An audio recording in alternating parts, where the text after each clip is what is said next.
You start changing your mind. You start changing how you think. You start picking up new ideas and information. Gather new knowledge. Make better decisions about what's valuable. And I'm telling you, if you'll do that, your whole life will change. Your health will change. Your relationship with your family will change. Your ability to cope with challenges and problems will change. I'm telling you, income, promotions, all of it will change. If you will change, it'll all change. If you won't change, it isn't going to change. You can keep your fingers crossed if you want to and hope they'll straighten it out. You can wish for the wind not to blow quite as severe, but I'm telling you, wishing for the wind to change in your favor, we call naive at best. Don't do this any longer. Wish for a better wind. The key is to wish for the wisdom to set a better sail. Utilize whatever wind that blows to take you wherever you want to go. That is the philosophy I picked up at age 25, and it revolutionized my whole life. And here's what I found. I found it was easy. Got to jot this down. My definition of easy, meaning something I could do. I figure if it's something you can do, it's easy. Now here's a parenthesis.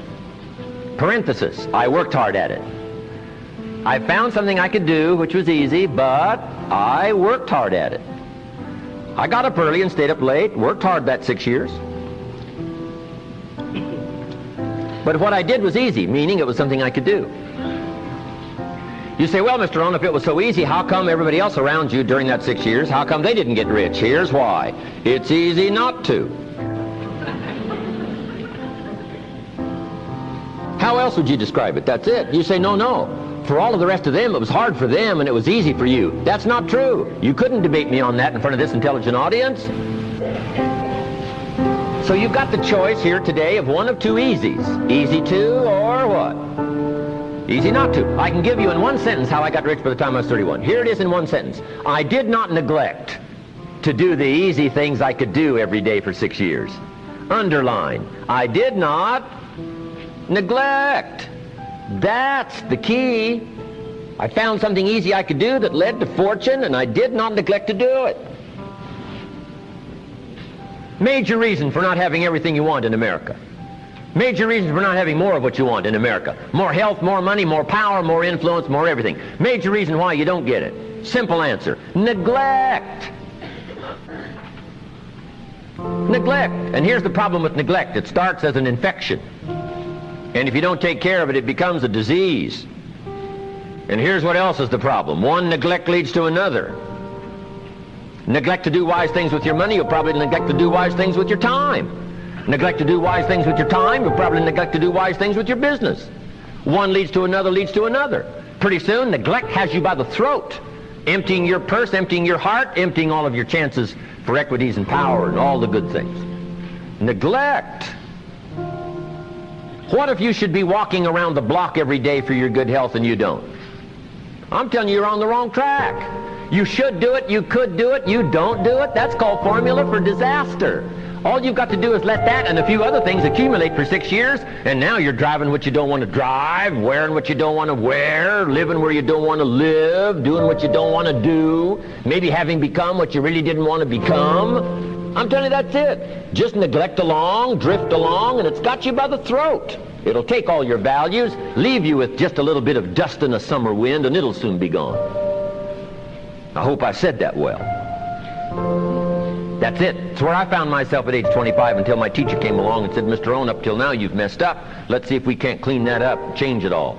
I did. Changed my life.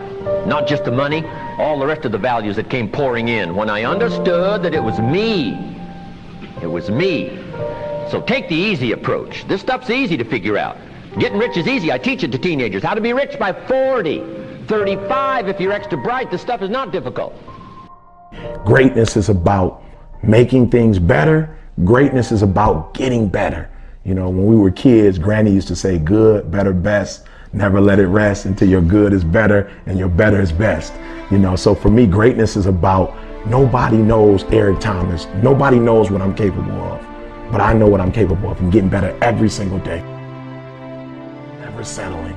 Never saying, well, I got a PhD, so I'm finished. You know, I've got a few videos that went viral. Most people have never done that. I'm doing good. I wrote 3 books. I'm good. No, Eric, you know at the end of the day, when you lay your head down to sleep, you know when you're giving your best.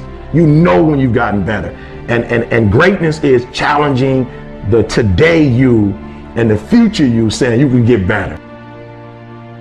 If you're grinding on Monday, grinding on Tuesday, grinding on Wednesday, if you're grinding 6-7 days a week for a span of 5 or 6 years, something's got to come out of that.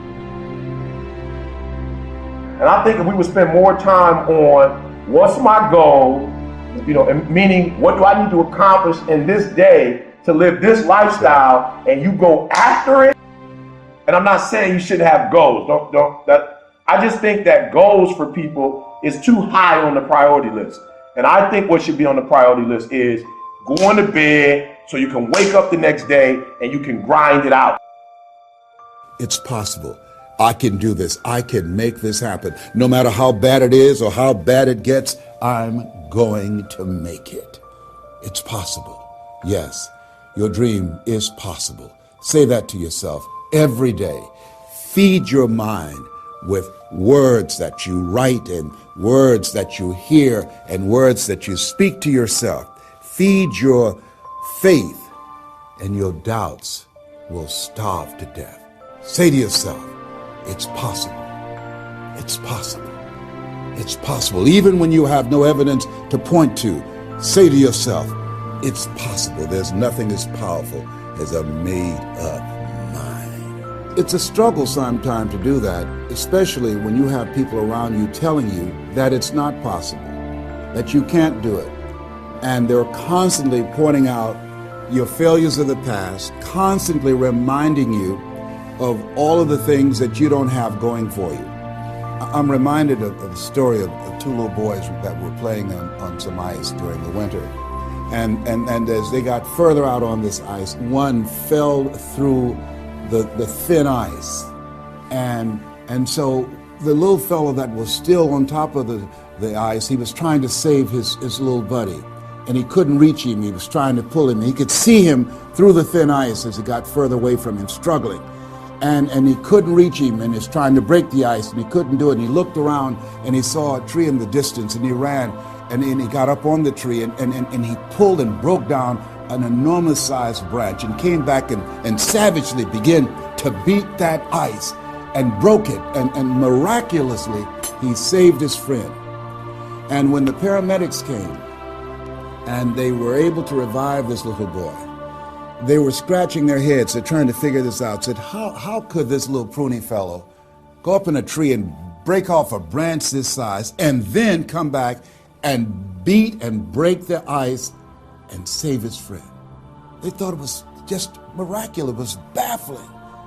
And an old guy who was there said, I can tell you how he did it. And they said, how? How did he do it? And he said, there was no one here to tell him that he couldn't do it. Whoa. What could you do? What could I do? What could all of us do if we did not have the naysayers in our lives? That we believe naively, like that little boy, that it was possible. What would you do if failure was not on the table?